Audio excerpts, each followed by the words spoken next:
Мальчик и кашель.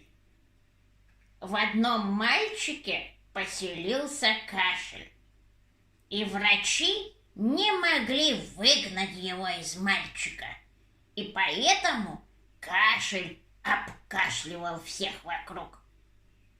Со временем кашель стал настолько сильным и толстым, что начал давить на мальчика изнутри.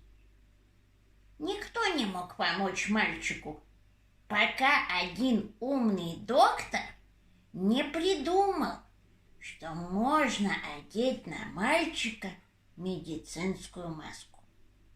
И с тех пор все, что выкашливал кашель, возвращалось к нему же обратно. И вскоре кашель внутри мальчика заразился своим же кашлем. Кашель внутри мальчика стал болеть и чахнуть.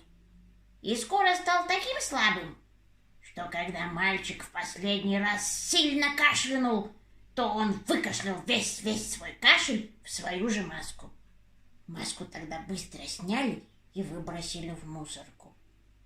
С тех пор мальчик выздоровел и больше не болел.